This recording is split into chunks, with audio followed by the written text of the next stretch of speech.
Welcome, Ajahn. Yes, hello. Namaste. Namaste, Ajahn. Ajahn, are you at the Hermitage? Yes, I usually sit outside, but I've got a moth, a kind of a after rain moth infestation, so I had to come inside into my kuti. Oh, okay. How's these times for you, Ajahn? Nothing special. Yeah, normal. Not too bad here in Thailand, really. Nothing like in India. How is it in Delhi? Ajahn, more and more people are infested. It is in our families, in our societies, in our buildings. Yeah. Many of our relatives are infested. So, yeah. So, Ajahn, thank you very much for being with us today. And you're welcome. Ajahn, many friends have joined from different parts of the world, and if we could please pay our respects to you first.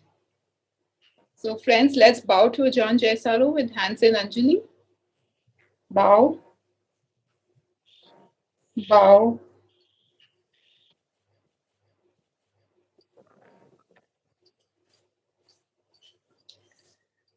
Ajahn, may we offer a short introduction about the speaker so that everyone, there may be some new people who are meeting you for the first time.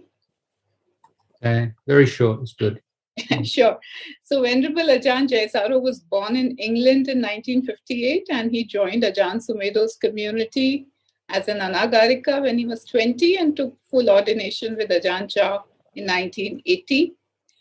He is a key figure in the movement to integrate Buddhist developmental principles into Thai education system, and is the chief spiritual advisor of the Panyaprati Foundation, a non-profit organization in Thailand.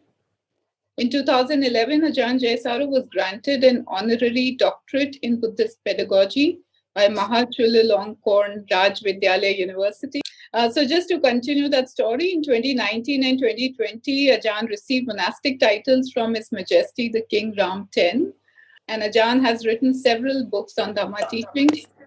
On one hand is his book Stillness Flowing, a thoroughly researched biography of Venerable Ajahn Chah, running into more than 800 pages and took over 2 decades in the making. It is a source of inspiration and information for anyone who's walking on the path. And on the other hand, his handwritten notes, known among the practitioners as yellow pages, offer 1-page nuggets of Dhamma teachings on a weekly basis. These are strewn with contemporary examples, real-life stories, and words that touch the reader. So with that, we request Ajahn to kindly help us with the answers to our questions. Ajahn, the first question is that how to find meaning and sense of goodness in relationships, daily life, or work. Is doing service a solution? I feel when there is intention of service in life, whether in serving parents, siblings, or serving customers, it's good. Kindly advise.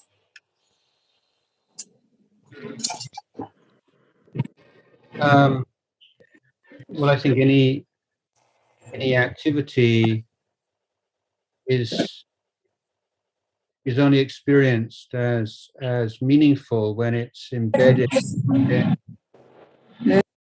Can you hear me? Within a value system. So as Buddhists, we have a very clearly established value system based on the idea of liberation through right effort. And so any action which is motivated by a mind free of the defilements of greed and hatred and delusion, and one which is increasing the kusala dhammas in the heart, is essentially meaningful. So the effort to help others is an essential part of that, of course, but it has to be carried on with the effort to help oneself. Sometimes if we dedicate ourselves to service of others without taking care of our own heart, then we can easily get burnt out or frustrated, and the results are not as good as they might be. But certainly dana, sharing, giving, helping others brings an immediate joy to the mind. And what's more, the joy and happiness that arises from helping others remains as a memory, and the recollection of past good and kind actions can be a source of refuge, and it can be a form of meditation that can calm the mind when other meditation objects are not accessible to us, maybe through illness or through some other event. So yes, of course, giving and sharing and working away on that self-concern and self-obsession and just letting go of the burden of self, even temporarily or somewhat superficially, is a meaningful activity. But the meaning that it gives and the importance is increased when it's within the context of right view and the Eightfold Path. Thank you, Ajahn. The next question is, how to deal with hypersensitivity? I am not able to see pain without letting it affect me. It can be news or events happening around me. Violence or pain or death affect me, even in fiction like movies and with unknown people. So much so that I feel nausea and physical discomfort and tears and sorrow, despite knowing intellectually that this is dukkha and it has to be seen, and I grasp it. Please help. There is a sutta in the Digha Nikaya where Sakka, the king of the gods, asks a number of very important questions of the Buddha, and they are all based upon this idea of how do we know what's the right amount in various areas of our life, what's our standard, what's our criteria. And the Buddha gave this very simple criteria that if it's in friendship or relationships with other people or relationships with these days with technology and social media.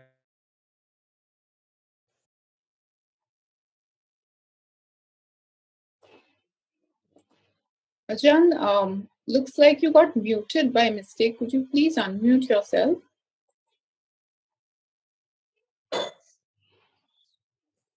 Okay.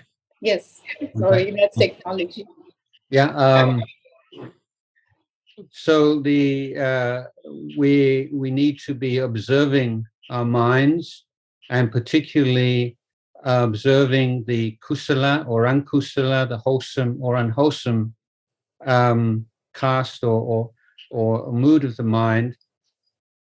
And the Buddha says that any activity in which overall, this is not a short-term thing, but overall wholesome dhammas increase and unwholesome dhammas decrease, then that's appropriate.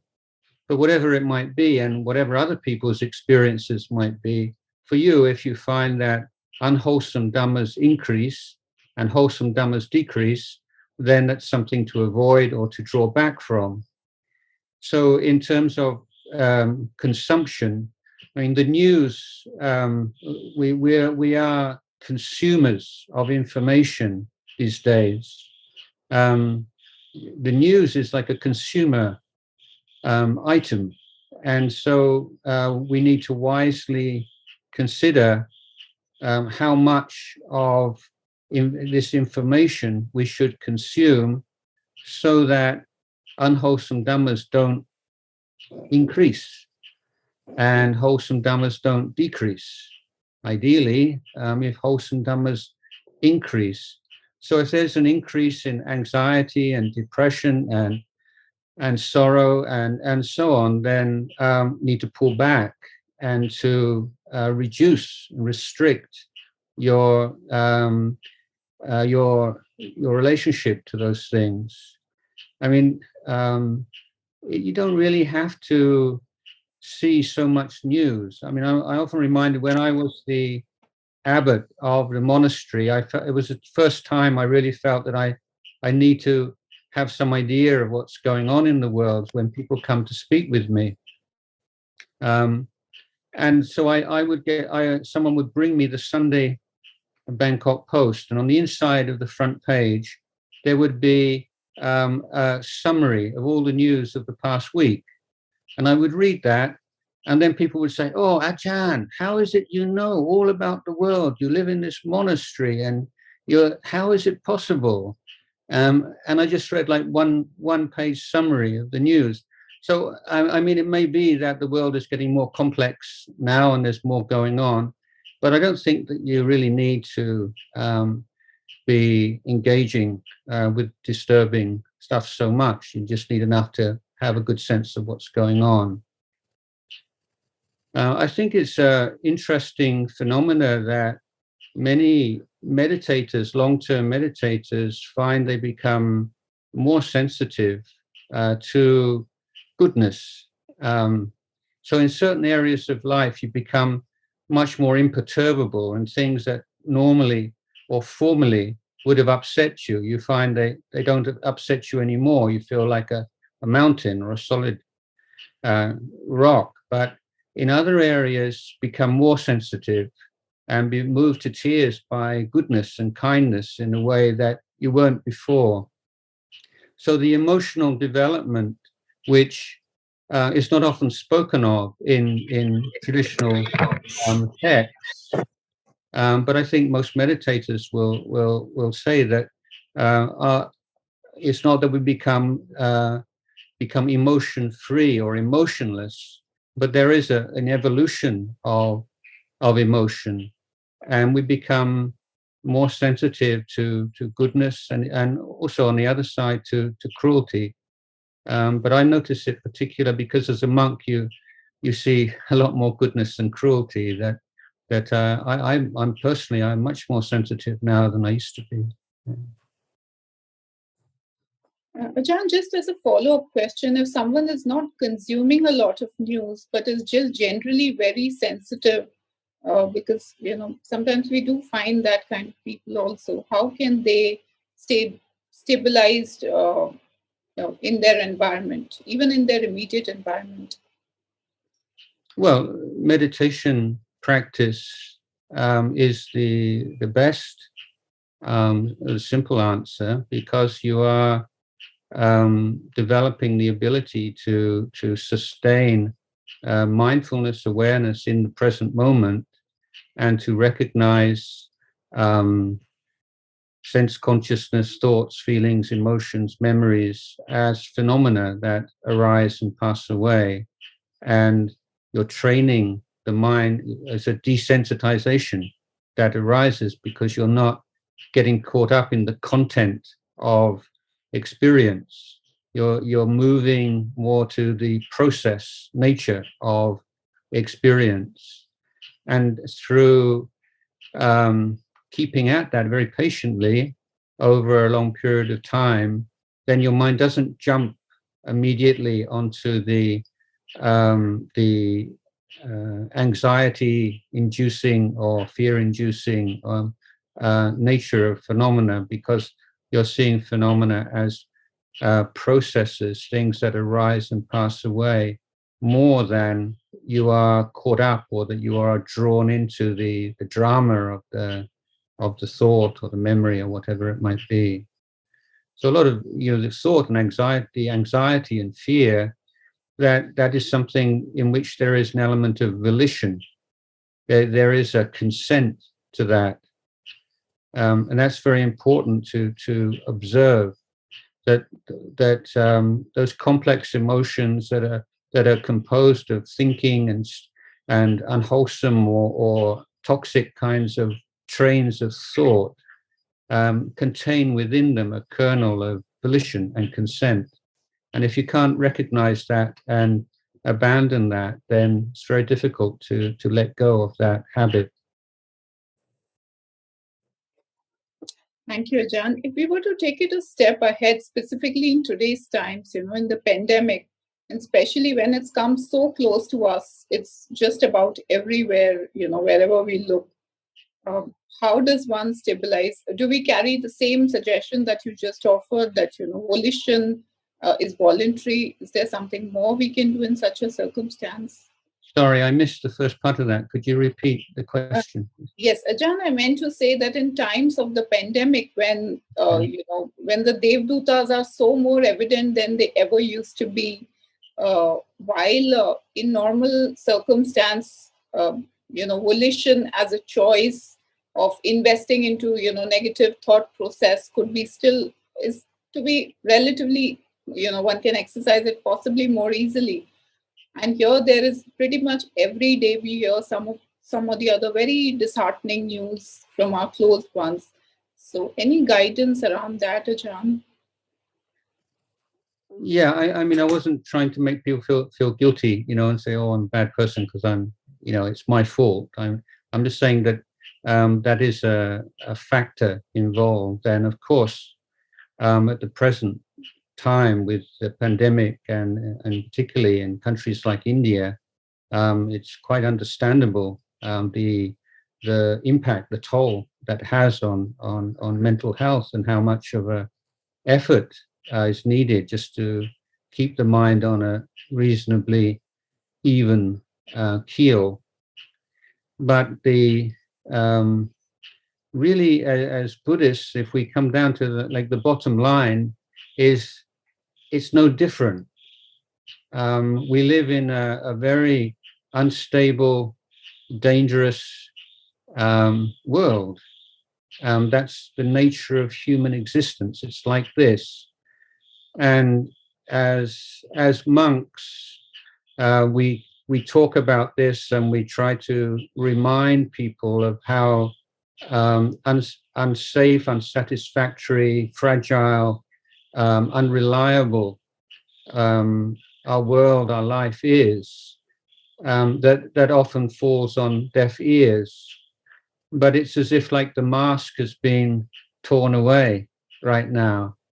And it's not something new. It's just a much clearer realization of what it is to be a human being in the world. But as I think as Buddhist practitioners, then we try at least to look on everything as a challenge. The question is, because the Buddha makes it very clear in the Four Noble Truths, doesn't he, that the cause of mental suffering is craving, and craving is the desire that arises in the presence of ignorance. So everything else are triggers. There are conditions that are conducive to suffering, or incline us towards suffering, or encourage us to suffer, if you like. But the hope that we have, or the comfort that we can take, is that if all those conditions are present, if the mind is free of craving, then suffering can't arise. It's the key factor. So if we can reduce all the as many of the triggers and the conditions for suffering as we can, then that's very wise to do that. But finally, it's up to us whether we can take care of our minds in such a way that the craving doesn't arise. Excuse me.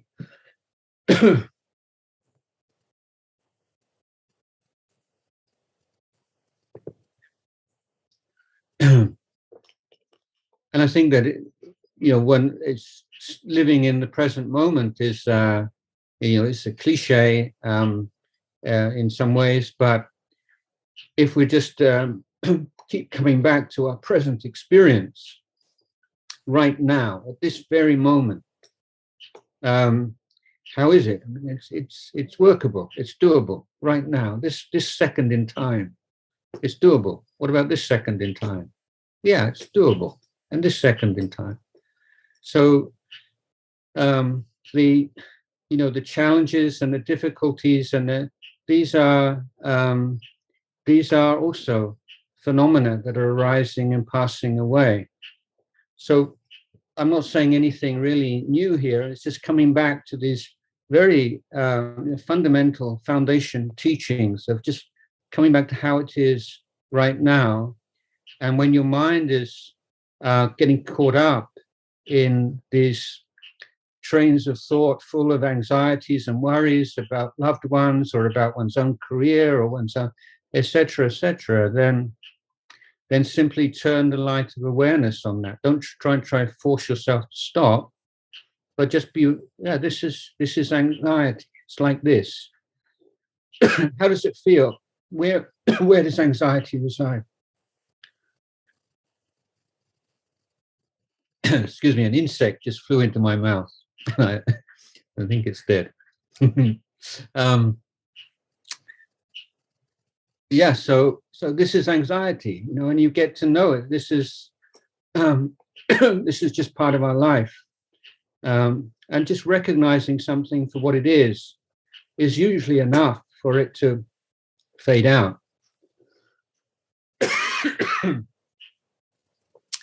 So let's keep coming back to right now. It's like this. Excuse me.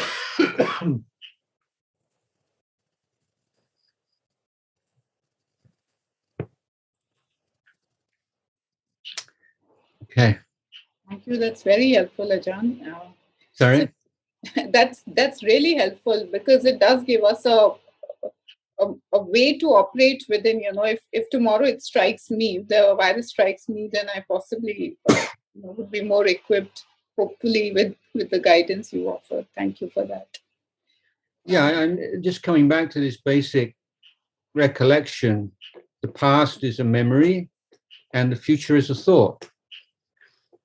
So that's one of the most radical and useful reflections of all.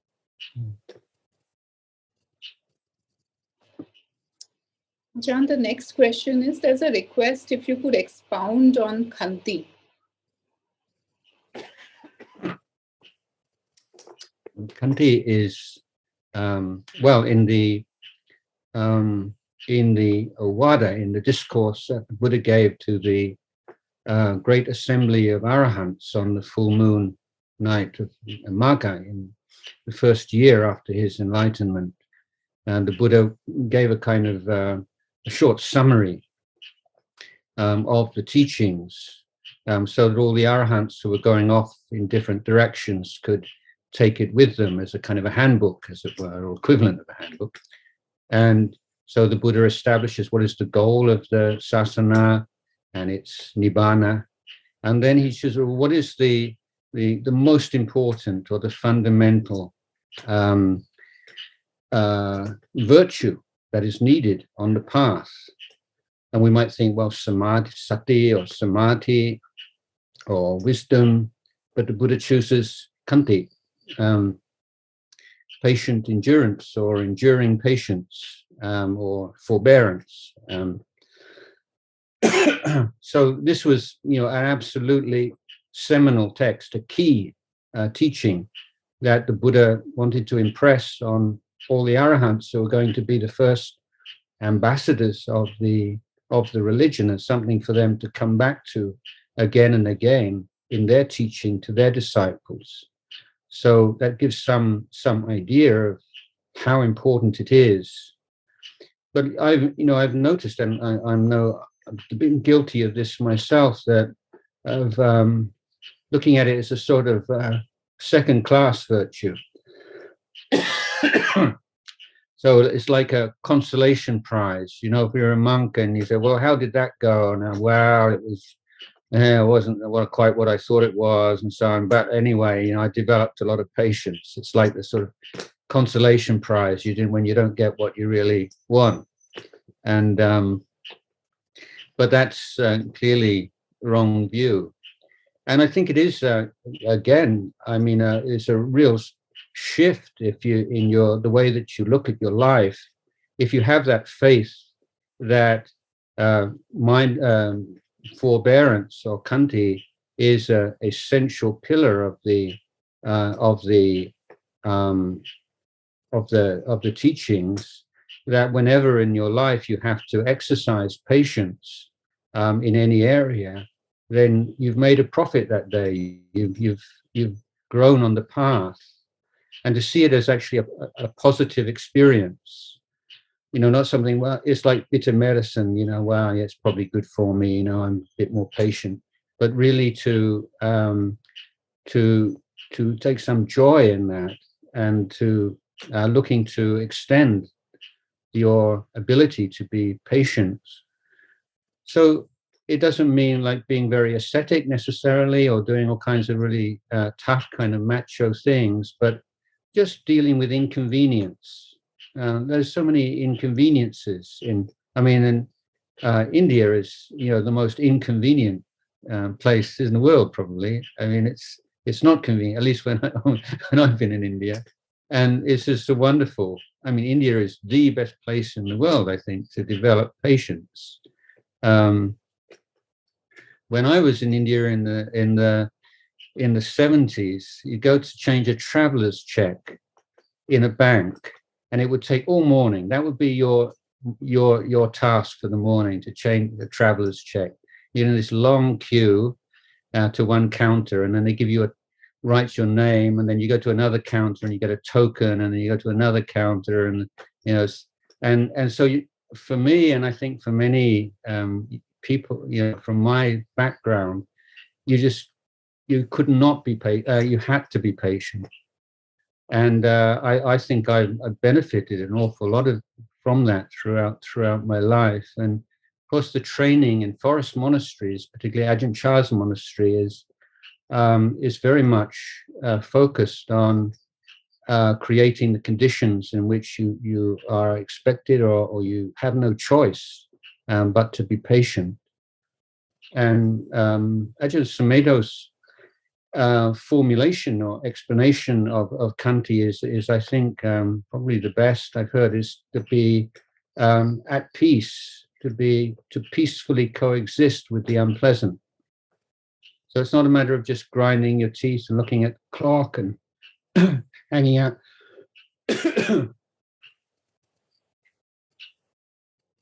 And looking at patience as something you can be measured by time, but it's a sense of willingness to bear with.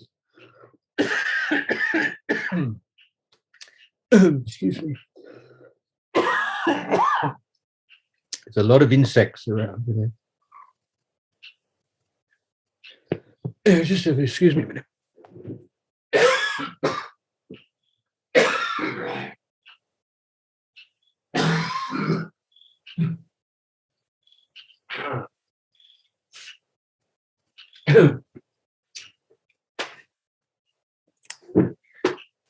Yes, okay. Yes, not to react against the unpleasant, to say, yeah, we can do it together. I can be with this. I can be with this without reacting against it, without feeling oppressed by it, without feeling it's a burden, without being depressed by it, without feeling weighed down by it. And so the patience is there's a sense of calm and peace within that. So that may well alternate with periods where it is just a matter of gritting your teeth, but that's not the real Khanti that the Buddha is talking about, I think. And, so yeah, and the thing is, when you give things a precedence, you have a name, you have a word there, and you have you make it a spiritual goal, then it comes to mind. You recollect it more easily. And in say when it's very hot or very cold, you're hungry, you're thirsty, and so on, then it comes to your mind. This is the time to develop patience. When you are faced with people mistreating you or misrepresenting you and so on, and it's not possible to do anything about it.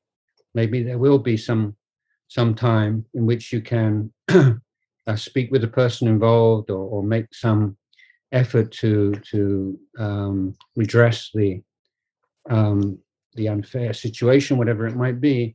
But in the meantime, this is a time to develop patience. And it gives the mind an incredible strength. And so there's so many things in life that people have the capacity, have the potential to realize in their life. And if you look at it, when you get down to it, the reason that they don't is simply a fear of suffering, a fear of pain, a fear of discomfort, a fear of embarrassment. And so that fear of pain just makes our life so much more narrow and constricted and poor than they need to be. And this is something that you notice if you develop patience, that there is a twinge, obviously twinges of fear, and don't want to make a fool of yourself, or afraid it's going to be tiring, or it's going to be exhausting, or it's going to be painful. But that's not the overriding, that's not the main thing. It's just kind of one thing in your mind. It's not the main thing anymore. And you say, yeah, I can handle that. I've handled worse. I won't enjoy it, but it won't be the end of the world. And that's so I think that there's so much to gain from patience. And Ajahn, how to develop this in children, in toddlers specifically, toddlers and teenagers? How to develop patience in toddlers and teenagers? How can we help them do that? Well, again, it's a matter with the Buddha says that parents reveal the world to their children. They show the world. So that doesn't mean they open an atlas and show them the countries of the world. Here, the world means the world of meaning. What's good, what's bad, what's interesting, what's not interesting, and so on. And so as a parent, you want to be showing a world to the children in which being patient is a desirable goal. And so the parents have to model that, but also praising children when they're patient. And and I know parents who brought children up to just having little rules and making them little games about when they want something. Well, yes, you can have it, but you can't have it till tomorrow, or something. Just making small games, just to instill in a small child's mind that there is not necessarily an immediate need to gratify your desires. And also, if a child really wants something very much, and the parent says, okay, you can have it tomorrow, for instance, then when tomorrow comes and the parent says, do you still want it? And maybe the child says, don't want it anymore. Or then how do you feel about it now? Do you feel as excited as you did yesterday? And so you can be teaching the Dhamma to children, just a very simple observation of how your feelings about things change, and how and how when you see people being patient and you point that out to your children and you say, look at that person, how patient they are. Look, there's somebody who's speaking to them very rudely, and they're still being very calm and they're not losing their temper. That's not an easy thing to do. Doesn't it look wonderful? Doesn't it look terrible when somebody loses their temper so easily? So this is the way that parents and teachers model a world in which patience is an important feature, and one in which they praise the child and they praise patience wherever they see it. And so if you're talking about patience and you're pointing it out and you're praising it, then children become sensitized to it. I was talking to teachers in primary school, in which I'm involved in Bangkok, and I said I think that maybe we emphasize the kind of soft virtues like kindness and compassion and so on a bit too much. It's lost the balance, and we need those kind of more vigorous virtues. So we started to, teachers started to speak to the children a lot and encouraging them to not to give up. So this is the kind of teaching is, we're Buddhists, we don't give up, and making that part of their identity as Buddhists from the age of 2 or 3 years old. Yeah, this is tough, isn't it? What shall we do? Shall we give up? No, we don't give up. We're Buddhists. We don't give up. We just keep going.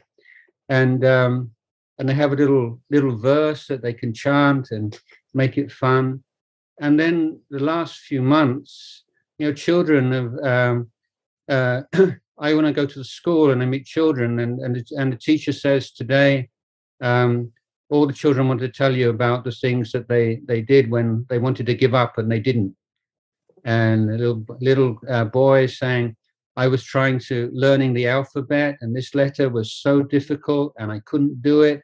And then I just said, I'm not going to give up. And now I can write it.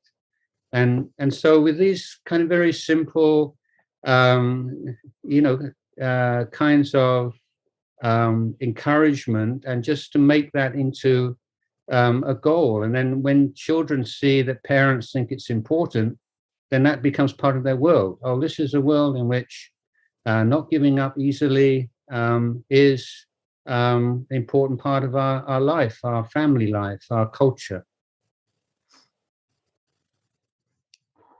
Thank you, Ajahn.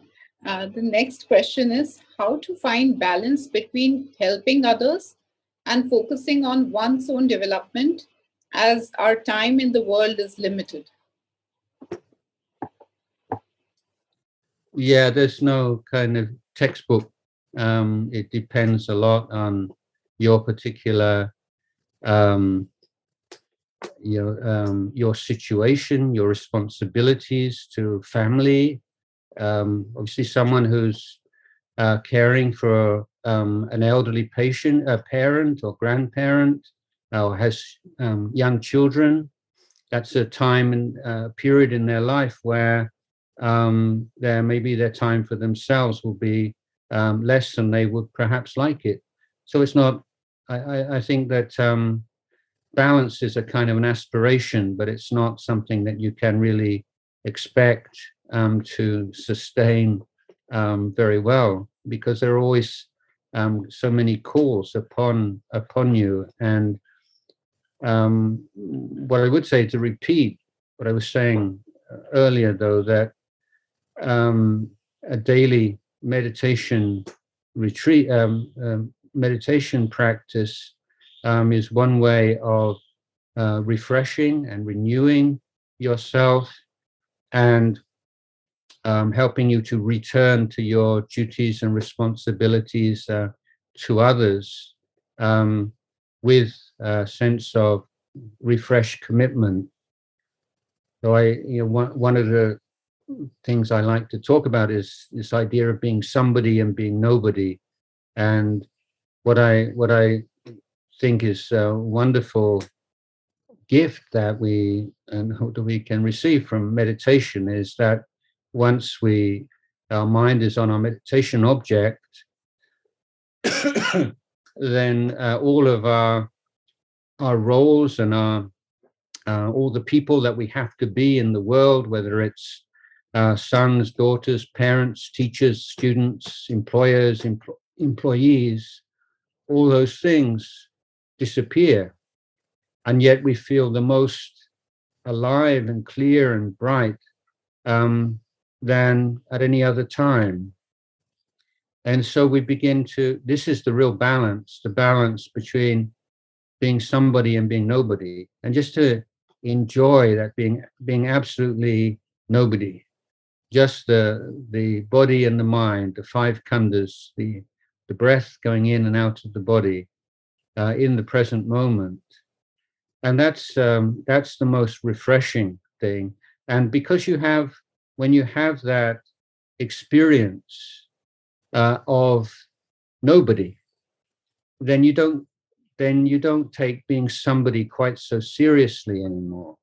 It's not that you give up, you don't want to do things for others anymore, but it's you don't identify with that particular role or that particular commitment in the same way anymore. So I think that's, in terms of balance, it's more that you're continually returning to balance. You lose your balance and you reestablish balance. You lose your balance and you reestablish balance. That it's not that, oh, now I'm balanced, I just got to keep this going. Don't think it works like that. Excuse me.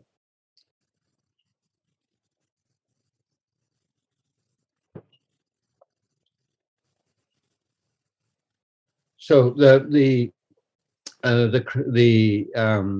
indications that you're out of balance, first of all, burnout. Often when people put too much effort into their external responsibilities at the expense of their own practice, then maybe they're not always completely aware of it, but there's some resentment there. So you might be looking after an elderly parent or someone, and you really do want to do it. You get a lot of joy about doing it. But if you're not looking after your own mind, within that, there is some resentment, and that can fester.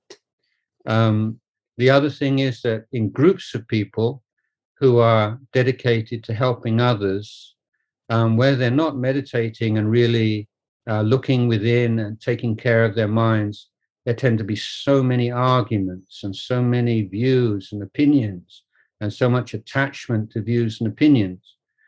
And I think many people, people who are on the path of goodness and Dhamma, it's sometimes easier to let go of views and opinions about your own things that are restricted to your own life than it is for like what you believe is the common good. You know, so you have this sort of self-righteousness and I'm right and this is doing this for others, and so self-righteousness is a real fault and obstacle for good people in the world, and there is a reason why that learning how to return to being nobody at regular intervals can just undermine that and prevent that from becoming too strong. Thanks for that, Ajahn. The next question is that I used to concentrate my mind by continuously keeping attention at the spot below the nose. This was my main practice for 3 to 4 years. In 2012, involuntary body movements started and gradually became stronger. With the slightest of concentration, my hands automatically slap my head. It is extremely fast that it cannot be controlled.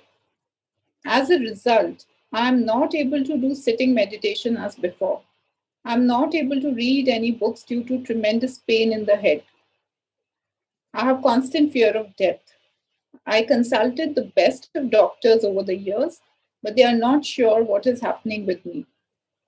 Could you please help me know how to manage this state? Yeah, well, first of all, quite clearly, establishing mindfulness in the head area is not a good idea. And if you are going to continue with mindfulness of breathing, then should shift the point of the focus of attention to the chest area or to the abdomen, or to be aware of the breath throughout the whole body, from the top of the head down to the toes, to start off with initial kind of sweeping technique as is taught in the Goenka tradition, and then to sustain the sensation of the breath throughout the body without necessarily focusing on one particular point. Also, it's not necessary to close the eyes. You can keep the eyes slightly open and looking, very soft gaze, don't stare, but just looking down on the floor in front of you. So you can experiment with various things. I would say if you still, you want to reestablish your sitting practice, then to start off with very short sittings. You can set a timer on your clock, on your telephone or whatever. Just do sittings of 5 minutes, and then gradually increase them, and to see and to experiment in various ways, whether it's possible to focus the attention on different parts of the body without these reactions. There's one or two points I would say that when these physical phenomena arise, it's almost inevitable that we become primed for them. And the moment that there is even the slightest appearance then of the phenomena, it's just starting to appear, then the mind sort of grasps onto it. And in fact, it increases more than it might necessarily have to. The other thing is that a number of these physical phenomena are physical.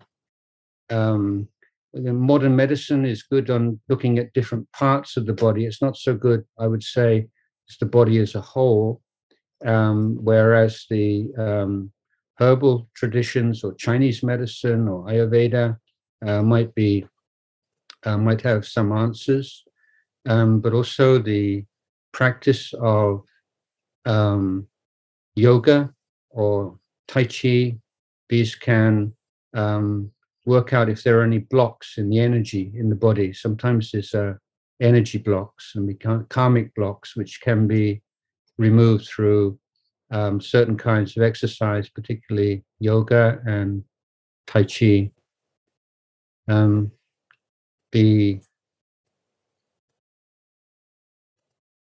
the meantime, I would suggest doing more walking meditation and just sitting for shorter periods and keeping the eyes open and moving and trying different kinds of meditation. The loving kindness meditation is a very good one to start with. And so I'd like to say something about loving kindness meditation here as well, that just using the phrase, may I be well, may I be happy, doesn't always work very well. I've never found it particularly useful myself. I think what is useful is to ask yourself, what are the things that you most aspire to in your life? What are the spiritual qualities that you most aspire to in your life? So it might be to be wise, to be compassionate, to be kind, or so on. And then make those the object of your metta for yourself. So if you, may I be may I be wise, may I be compassionate. And then just imagine and just have a really feel how it would feel to be truly compassionate. And maybe you can recollect compassionate teachers or kind teachers that you have met or you listened to or watched. And then as you reflect, as you recollect, as you focus on those qualities which you most aspire to in your life, then recognize the sense of well-being that arises together with that reflection, and that is the metta for yourself that can arise. The other thing is to develop the metta for physical sensations throughout your body. So again, returning to that kind of sweeping technique, and just to use the metta for the sensations on the top of your head and the sensations at the side of your head. Just go through your body and just send thoughts of loving kindness. You don't have to say, may my forehead be happy, may my nose be happy, but it can make you smile also. It's kind of funny. But there's lots of things you can do in meditation. You don't have to just follow the books. You have the basic principles. Then you can be a little bit creative and see what works for you. Some people say, oh, well, it says this in the books and I did this and it doesn't work, so give up. No, let's look, what's the essential principle and how can we work around that and find something that works for yourself. Thank you, Ajahn, for that. May I ask the next question? Ajahn, the next question. I'm at crossroads between deciding if I should remain as a lay person and practice the 8 precepts and dedicate the rest of my life to Dharma practice and study, versus being a monastic. How should I proceed? As a lay person, I have the freedom of choice and time, but as a monastic, I'm afraid I will lose this freedom. In addition to then seeing the politics within monasteries, which then I may as well remain as a layperson. Kindly advise how I should think about the crossroads. Well, monastic life's not for everybody. I mean, I'm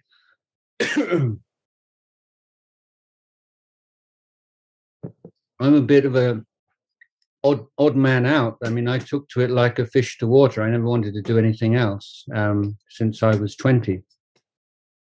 But it's tough, and yes. So the conventional kinds of freedoms are you renounce, but it's more you exchange certain kinds of freedom for others, and if you choose a monastery well and you make a reasonable commitment to it, then there are all kinds of rewards from day one. For one thing, just to be able to live in a community with a group of people that share your ideals and your values. I think that's wonderful. Have people who are all on the same path of Dhamma.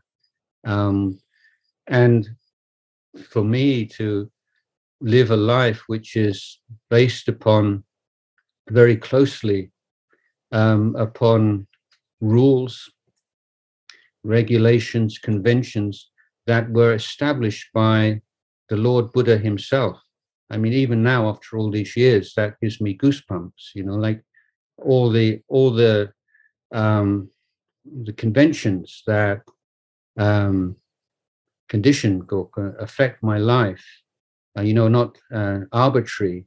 They came from the Buddha's mouth. These are when the Buddha was before he died, as you know, before he entered Parinibbana, he said after he left the world, then let the Dhamma and the Vinaya be your teachers. So as a monastic, you have both the Dhamma and the Vinaya as your teachers, and you're living in a way that the Buddha himself designed to be most conducive for development on the path of Dhamma. But as I say, it's a completely, not completely, but it's quite mysterious in, the people who do stay and really take to monastic life and benefit from it. There are others who become monks and stagnate and don't really benefit from it as they should. And there are others who just actually progress better as lay people. It's to do with temperament, to do with barami, to do with old karma, so many different things. So my advice is, if you feel a monastic vocation, then go and live in a monastery for a shorter period of time as a layman, as a lay practitioner, and get some kind of sense of what monastic life is about. If you go on a retreat for 7 days or 10 days, it's still like honeymoon period. It's as you always have in the back of your mind that in a few days you'll be going back to the world. And but when you go for a longer period and then you really start to be in the present moment in that environment, then you can have a better sense of whether this is a good move for you or not. So I would say that don't take this decision lightly, and spend a number of periods of retreat in a monastery, and really see whether it is what would be best for you in your practice. Ajahn, the next question is from someone who's taken a decision of that kind. So it's a monk, and his question is that sometimes people praise us, and it can be very difficult to not feel awkward. So what is the proper response in such conditions? Not to feel what? Sorry, awkward. To feel awkward. They feel awkward. They feel odd about the praise that they receive from people. So the question... always feel awkward. Oh, okay, sorry. Yeah, well, that's just another feeling. I mean, we're monks, and we're learning about how we feel. You feel self-conscious. Well, that's your object of meditation. But when people come to make offerings to monks and to bow to them, some people think, oh, these monks must get so conceited and must think they're very special. People always coming to bow to them, but certainly for the Western monks, they feel more awkward and they feel unworthy, and that they say, oh, I think they're probably better people than I am, and they're coming and bowing to me, and but they're not. They're bowing to the sasana. They're bowing to the Dhamma Vinaya, and you're a representative of that.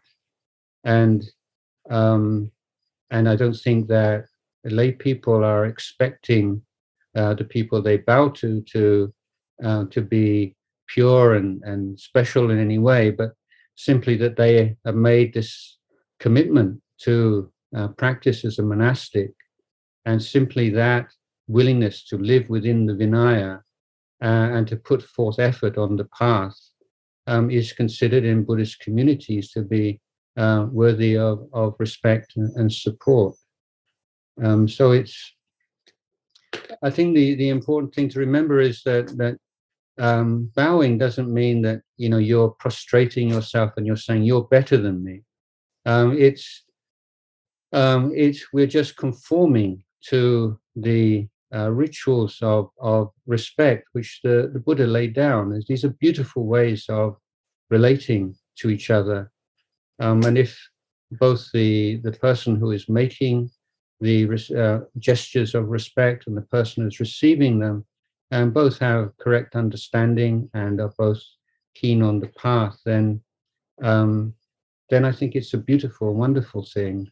I mean, I myself, I've traveled 7-8 hours in a bus or in a car and bowed to someone, and then very shortly afterwards come back again, and I'd be happy with that. that I sometimes I feel like I get more joy out of bowing to senior monks than to listening to them talk. Maybe people feel that about me as well. But it just feels such a I love bowing myself, and one thing I regret as you become more senior is that people who you can bow to become fewer and fewer every year, and the people who bow to you become more and more. So I love it when I can find a monk who's senior to me and I can bow to them. It's just I think it's just a beautiful thing. But yeah, there will be self-consciousness, but don't make it all about you. It's like, oh, I'm not worthy of this, or I feel, yeah, well, look at that feeling. What is that? Where does that come from? Thanks, Ajahn. I'll ask the next question. This person says that he is very self-critical. He read Ajahn Sumedho on being non-judgmental and to not take life personally. But at a deep level, he feels that he's self-critical even in meditation. Kindly help. Yeah, I mean, it's a sad case. My observation, I don't know whether this will be helpful or not, is that if we observe, let's say, a self-critical person is going to do a good thing, do a kind thing, and let's say this kind action takes a few hours, and from the beginning, the mind of that person is really wholesome and doing this without any desire for any kind of reward or recognition. Just it's a really good thing to do, and then within the course of that 2 or 3 hours, for instance, just for 1 second, 2 seconds, this thought pops into the mind, that I bet everybody's going to really praise me for this or something, and there's this that kind of thought, and then the self-critical person just jumps onto that thought and say, yeah, that's where you're really doing it, isn't it? All that other stuff, you're just kidding yourself. And you're just trying to make it look a lot better. Really what you are.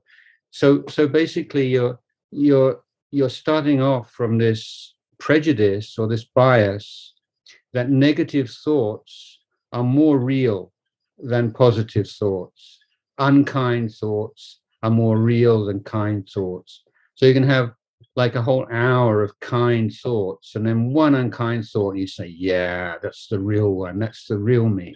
So I would say it's based upon a prejudice, a wrong view, and a lack of observation of motivation and mental states that pass through the mind, and giving too much importance to the negative, and so I'm suggesting, this is my hypothesis, that you think that you are basically underneath it all a bad person, and all the good things are kind of superficial dressings that are not really who you are. But that's a self-view that you've created. And I would suggest that if you look very closely at how your mind works, it doesn't map onto what's really going on as closely as you would think. Thanks, Ajahn, for that one. The next question is, Ajahn, that how long does it take to achieve panya? I'm eager to let go of pain and past. No answer to that. It depends. Everyone's different. A long time. But you see, we're not starting off with a blank slate. We've all been, we don't know how much work we've done on this in past lives. It's not like we're all starting off from zero, and we all, there's a set curriculum, and we've all got to follow this curriculum. But we've all, many of us are in this position, have been born in the human realm before, and many of us have been exposed to and learned and benefited from Buddhist teachings before. So it's really hard to say. Or if you let's compare it with crossing a mountainous landscape. If you climb up a mountain and then you come down into a valley, and it doesn't, and then there's a mountain again, and it doesn't mean that you've been going up and up and that then you reach a plateau. Sometimes you do. So it's the topography of samsara. What I'm trying to say is that there's no clear, easily recognized, observed relationship between cause and effect over one lifetime. You can see in certain areas, but it's not comprehensive because there's the effects and the ramifications of things that we've done in past lifetimes. So it's better not to have a kind of a time scale on it, but just to see what else do you want to do with your life, other than develop wisdom. So you've got to do it sometime. So why not do it now, and enjoy the path towards wisdom or the development of wisdom. So if you're looking at wisdom as something in the future, and when will I have wisdom, and how will I know if I have wisdom, that's just more thinking. But right now, how can you live more wisely? How can you reflect on your experience more clearly, more incisively? I think that these time questions, one, that they're unanswerable, and two, they're not very good questions to ask. But it's really putting the effort into creating the conditions, and they will come to fruition in their own good time. Ajahn, the next question is that this person recently started his career, and he says that my livelihood is very well in terms of samma ajivo, but I'm not getting any satisfaction from my work. Should I consider changing my career, or it is basically my mind creating drama? Well, I mean, there's no there's no sort of liberation through livelihood, but the right livelihood, one is cutting off and reducing the bad karma, which forms an obstacle to progress on the path. But there are also the question of what could you do to improve your experience in your livelihood, in terms of relationship with the other people that you work with, and so I think there's always if you have like right livelihood, if you meanings you've gone beyond that a livelihood in which is inherently destructive to the society you live in, or the environment, is one which is not doing any harm to anybody. That's the sort of basic criteria for right livelihood. But then say, well, how can I create some more wholesome Dhammas here, and work in a way that I can feel some sense of pride? And how can I? It depends on your seniority, and whether you're a boss or whether you're a worker, and how much power you have. But the more senior you are, the more power you have, and the more you can find ways to make life, enrich the life of your students, of your colleagues or your employees. And so in Thailand, many number of businesses, for instance, they send their people from their companies off on meditation retreats, paid meditation retreats, and try to increase the morale and the harmony of the group, in a sense. So you can get a lot of joy from that. But but I would say generally that don't expect too much from, even just having a job in the first place and being able to make a living and to support yourself or your family members, then it's something to be proud of. And having a right livelihood in which is not only not harmful to society, but may contribute to the welfare of others, there's something to bring up, and it can be part of your meditation, just a sense of, I am someone who has right livelihood. This is one of the 8 factors of the Eightfold Path. I do good in this way and that way. So bringing to mind the goodness that you create every day, making it part of your daily reflections, can be using Sama Ajiva as a platform for Kusala Dhammas. Last 2 questions, Ajahn. One is that in Rath Vineet Sutta, 7 stages of purification have been mentioned. The request is to explain the purification by overcoming doubt. Yeah, I don't. Those 7 stages of purification appear in one of the suttas in the Majjhima Nikaya and form the basis of the Visuddhimagga commentary. It's not a structure that I've necessarily followed in my own practice, but I'll speak more about doubt and the role of doubt and dealing with doubt. First of all, there are different kinds of doubt. And if you remember in the Galama Sutta, where the Buddha visits the villagers who say, we have so many religious teachers coming through, and every one of them says their teaching is correct and everyone else is wrong.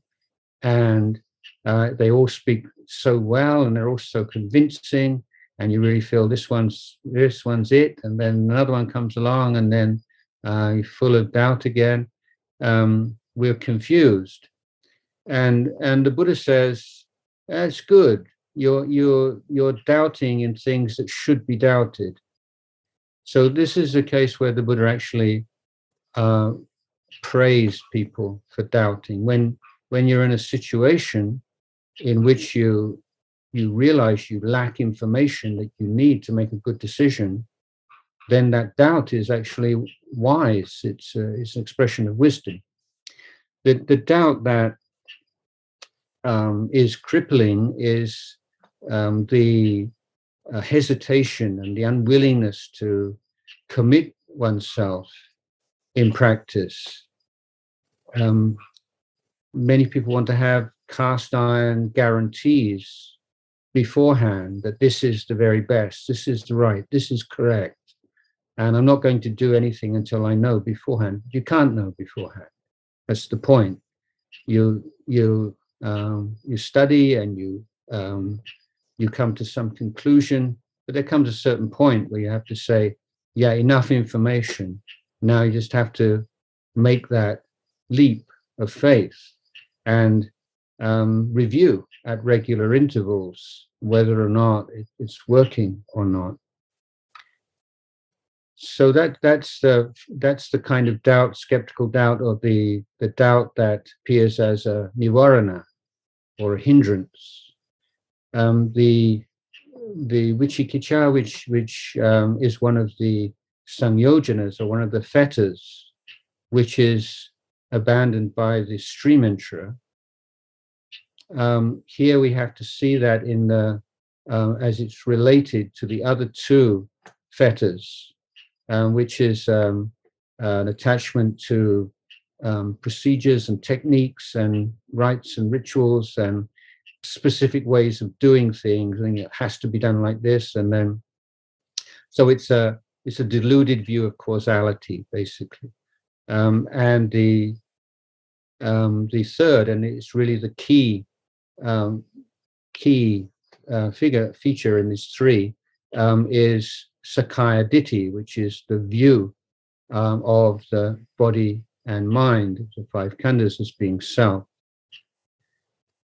So, in Vipassana practice, in the development of wisdom, investigation of the three characteristics, then seeing all elements of the body and mind as conditions that arise and pass away according to conditions, then the view and the attachment to the idea of an abiding, inherent, controlling self is abandoned once and for all. And so simultaneously, the Silabhata Paramasa, the wrong view of causality and the practices that lead to liberation disappears, because now you know what is the correct path. And similarly, the doubt about the Buddha, the Dhamma, the Sangha, these also disappear through that direct knowledge and penetration of the true nature of the five khandhas of body and mind. So until there is a clear penetration and understanding of the nature of body and mind, the abandonment of Sakkaya Ditthi, there will always be some doubt in the mind. But again, it's another mental state in which the important practice is to recognize, oh, this is doubt. The tricky thing about doubt is that when you're doubting something, you kind of feel smart. It feels like you're being intelligent, but you're not. And that's the particular trap of doubt, because it feels so much like investigation and being cautious and being thorough and circumspect, but it's not the case. Final question, Ajahn, that what is the goal? What is the value of goal in Buddhist practice, or what should be the goal of a Buddhist practitioner? The Buddha says that human beings are sublime beings, or they are. We have the potential for excellence through training, that we become truly human, that our lives attain true meaning through training, and that training of body, speech, and mind. So and what is the purpose of that training? The purpose of that training is the abandonment of all defilements, the development of all that is good and wholesome and uplifting, and the purification of the mind.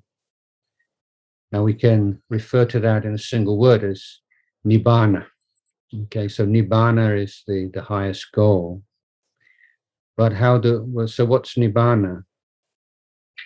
Well, Nibbana, you can compare it a little bit to like physical health, in the sense that if we try to explain physical health, we're almost forced to use negative terms to say, well, I'm in really good health. I don't have heart disease. I don't have liver disease. I don't have COVID. I don't have this. I don't have that.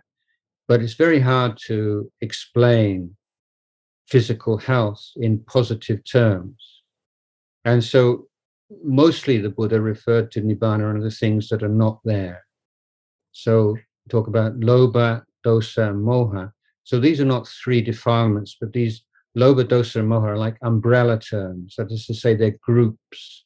So there are many defilements in the Lobha group, in the Dosa group, and in the Moha group. But the highest achievement for a human being is liberation from all defilements and the contingent suffering. Now, there is a way of talking about Nibbana in positive terms, and that is to look at the qualities that were most salient and most impressive about the Lord Buddha. And the first is we call the great wisdom, second great compassion, and great purity. So in a positive sense, one who has realized Nibbana is one who has developed to the very highest levels, the wisdom and compassion and purity, or inner freedom. So the highest goal then we can on the negative formulation is liberation from suffering and from all the defilements which are the cause of suffering. And on the positive formulation, it is the perfection of wisdom, compassion, and purity. Thank you, Ajahn. How wonderfully said. Very beautiful. And although there are many more questions coming in, Ajahn, possibly that calls for another session at some other time convenient to you. But I can go on a bit longer if you like. Okay. Sure. Then we could take a few more from what we have received. Yeah, go ahead. Yes, one of the questions is, could you please explain the concept of Anatta? How can I develop myself when there is no self? There is a self, but it's not permanent, is one of the explanations given by one of my teachers. So we have to recognize that, firstly, the Buddha used the word atta or self in two different ways. And the first way is in the conventional sense used generally, and this would appear in sayings of the Buddha, such as we should be our own refuge, the self should be the refuge of the self, and so on. So this is ways in which the Buddha used conventional terms in conventional ways. But the deep meaning of anatta, we have to first of all establish the meaning of atta. So what is meant by atta? And the primary criteria or the nature of atta, I think, is power over or ownership. So if we say that we own something, it means that we have power over it. So if there's a self and then there are things belonging to self, then simply the self should be able to exert control over all that belongs to self. So, and this is very simply, this sound too abstract, but Ajahn Chah's genius was to speak in very concrete terms. He said, well, if this body was really yours, could you tell it, don't get sick, don't get old, don't die? No, you can't. And so the body gets sick, gets old, and dies according to all the causes and conditions that come to play. It's not anything that can be determined, decided upon by an independent, self-existent entity called self. So the lack of ownership and the lack of control is really how we look into anatta. And so we look at the constituents of body and mind, of the body, of feelings, of perceptions, of thoughts and memories and emotions and sense consciousness. And the more closely we look at them, the more we see the play of causes and conditions arising and passing away. And that there's no controller, there's no owner of that. So anatta is not something that you can realize. It's the absence. But let's say that you believe that there's radioactivity in a house, and so you go in with a Geiger counter, and you go through all the ground floor, and there's no sound on the Geiger counter. Okay, no radioactivity. You go upstairs, and there's no click, click, there's nowhere. And so you can conclude from your investigation of every room in this house that there's no radioactivity. But it doesn't mean that now you have realized the truth of non-radioactivity. You see, it's not a thing. And Anatta is not a thing that you realize. It's just pointing out your mistake and your assumptions, that there is something there who is the thinker, the feeler, the one who does, the one who is who acts and is acted upon. And we also can observe to what extent our language encourages us to think that way. So we have a single word, I, and we say like, I'm hot, or I'm happy, or I remember, or I think, or I can see. So this naturally inclines us to think there is something called I, who feels hot and happy and remembers and thinks, and but that's just a convention of language.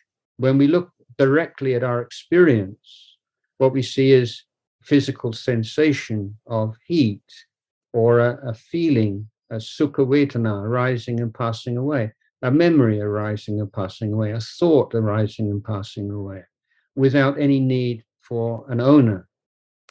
So one of the very first Dhamma book I ever read expressed this idea so beautifully. I've never forgotten it, in which the author brought up the sentence, "It is raining." And then he asked the question, what does the word it refer to? What is the it which is raining?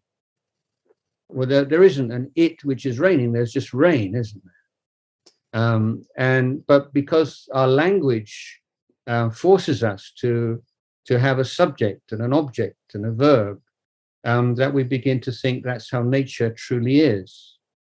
So we cut through conventions by practice of meditation and looking more closely at what's really going on in our body and mind. And we realize that that idea of a controlling self is nowhere to be, is a false one.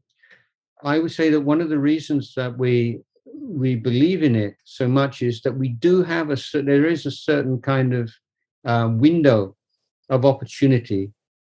The example I like to give is you can decide as an act of will, I'm going to hold my breath, okay? But after a certain amount of time, 30 seconds or a minute or however long, you can't hold your breath anymore, even though you really want to. But you do have that ability to express, to act, and to decide something in certain parameters which nature gives you.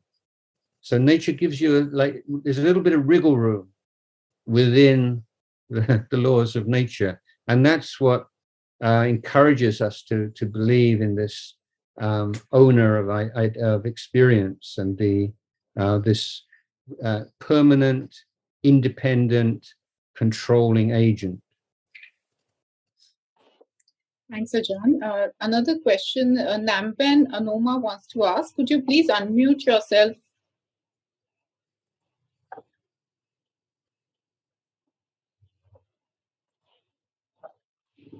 Hi,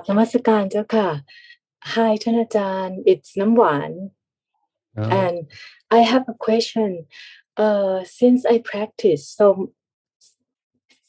first practice, I feel that the center of the mindfulness is in the head. But now it's become in the heart, in the middle of the body, of the chest. And I know that this is right, but it's very hard to make it stay. It's just like you're pushing the ball underneath the football the ball underneath the water. And I try so many ways, like just to see whether I don't like when it come up to the head. Again, I see that I don't like it, then it's go down. And sometimes I don't know what to do because it's very hard to stay to make it stay in the chest. So I go into deeper peacefulness, and that's help.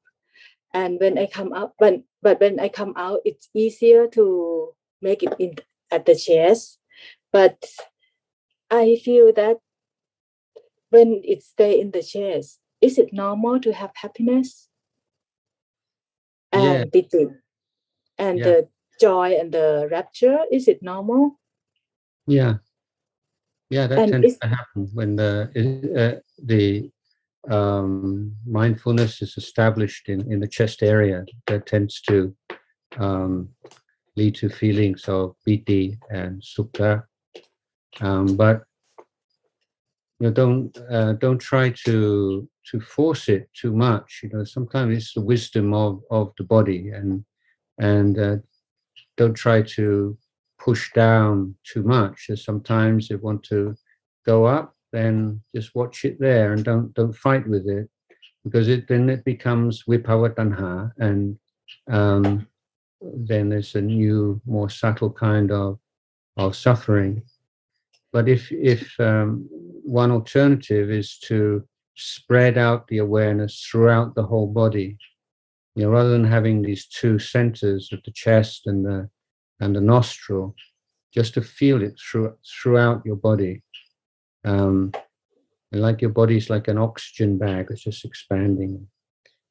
But you want to be at peace with it, however it is. You're not, because if you're still on the trying to have it where you want it to be, or to create feelings of piti and sukha and then make sure they don't fall away, and then can be a lot of self arising there. It's too controlling. So sometimes this is the body telling you this is what it wants to do right now. So it's like teaching a child. Sometimes you have to be a little bit strict, but mostly just to be gentle and just gently incline it in the way that you want the mind to go. I have the mat det, I have the mat det that I can tame it, like go into deeper peacefulness and come out. That's okay too. Yeah, that's fine. I mean that's important also. But when you emerge from that deeper meditation, then the work that remains is to be investigating the three characteristics. If you see, people talk about being attached to samadhi, but if it's samadhi, you can't be attached to samadhi while you're in samadhi, because samadhi by its very nature is full of mindfulness and clear comprehension. But what can happen is when you withdraw from that samadhi, you want to go back into it. You just want to stay there. You don't want to go any further. You don't want to investigate the three characteristics. So this is the attachment. You just want to keep going back to that calm place. But the value of the access to that deep samadhi is that the mind is very strong when it comes out, and it is just almost like turbocharged, and it is a capacity to investigate the three characteristics is much enhanced.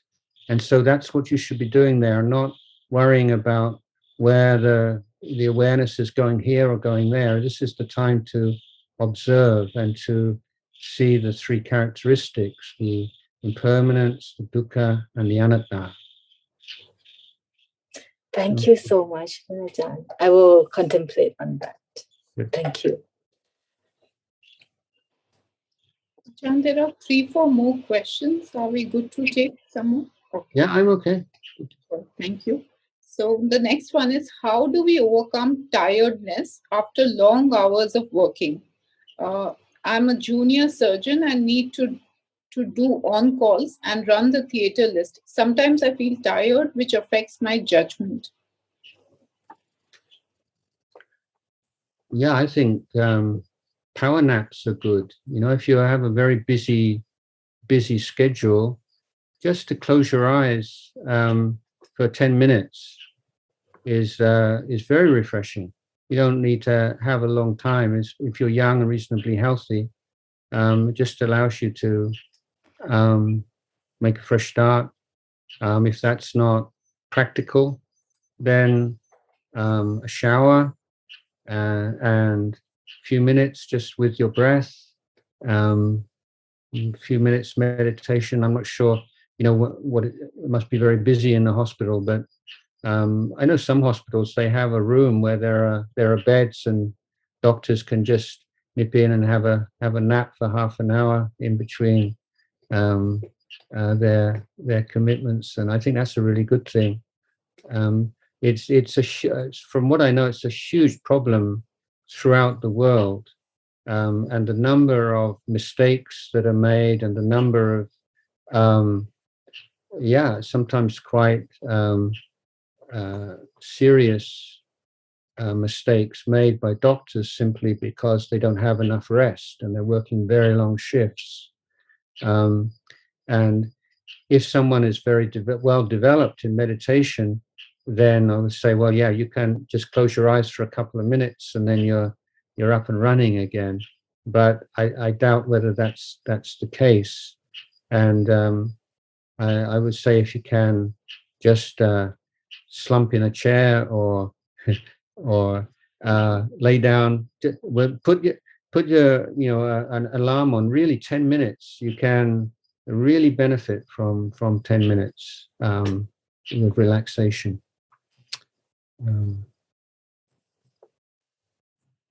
It's tough life as a doctor, I think, especially now. The next question is, Ajahn, that imagination is an important ability of humans. It helps us in tracing uncharted territories, but at the same time leads to assumptions, fear of future, etc. How to make the ability to imagine productive and constructive? Yeah, well, imagination is imagination, and what we want to develop is the ability to think well and to think at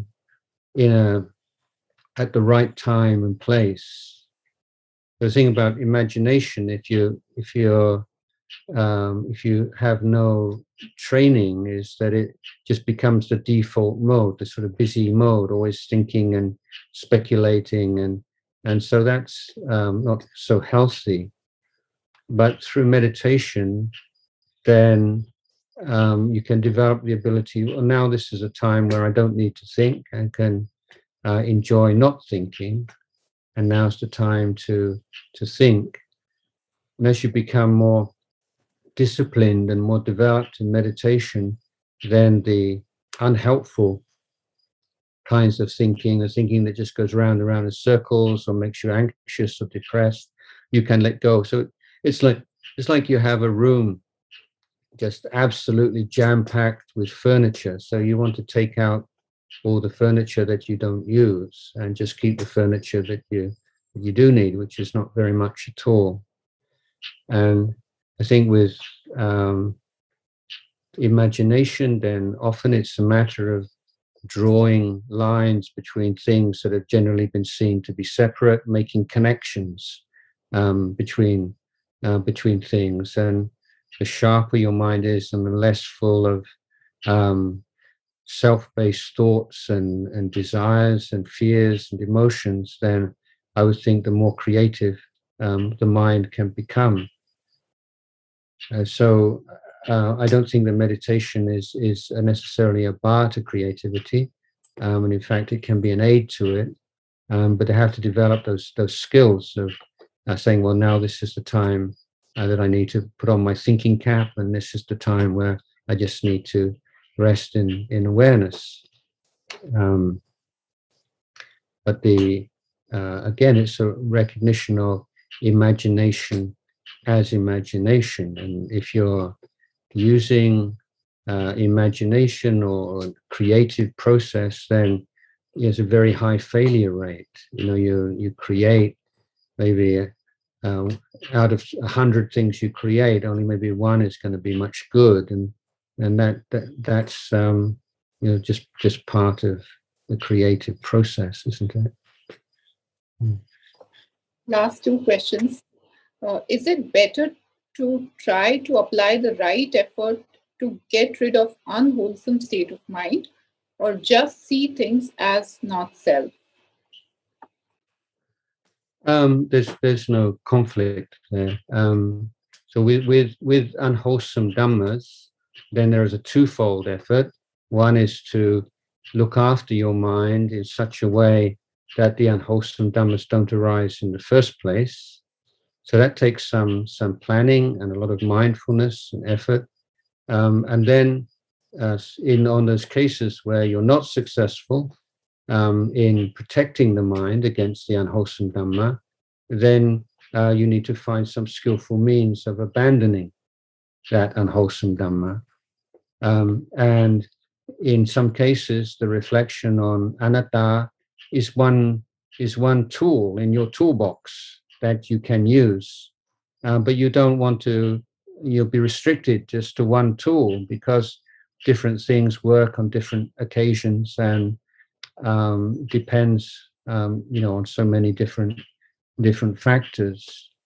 So, anatta is a very powerful reflection, and but unless you're very well practiced and been practicing for a long time, you need to have a number of different tools. If the mind is very just fallen into a lot of laziness and heedlessness, and sort of lack of enthusiasm, then we're taught to reflect on death and do the death meditation. If there's a lot of negativity in the mind that you can't let go of, then there's the kindness and compassion meditation. There's a lot of sensuality in the mind and getting caught up in the sensual world too much, then the asupa, reflecting on the unattractive elements of the body, are useful antidote.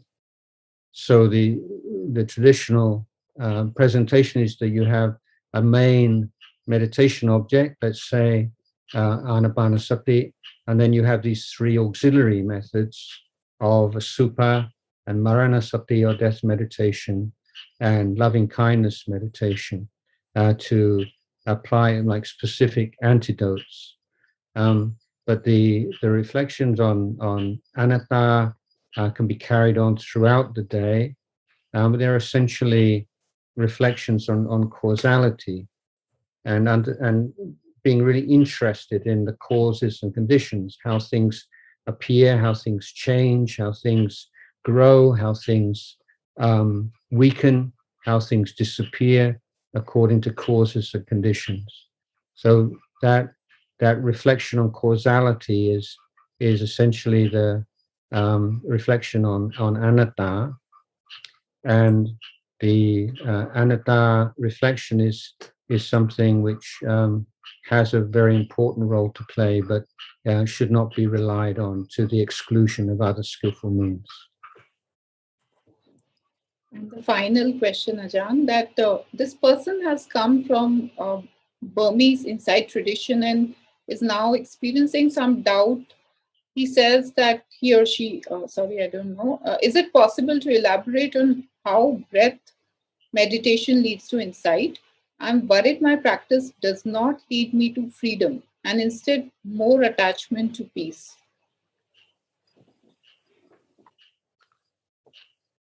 Yeah, there are two things here. One is technique, and one is the relationship to your technique. So sometimes there can be very very good techniques, but people have an unwise relationship to their technique, and then when their frustrations arise, then they blame the technique rather than their attitude towards it. So this is something to bear in mind. The impatience and wanting quick results is a major obstacle, and whatever technique you use, you're going to have difficulties, and it's going to take time.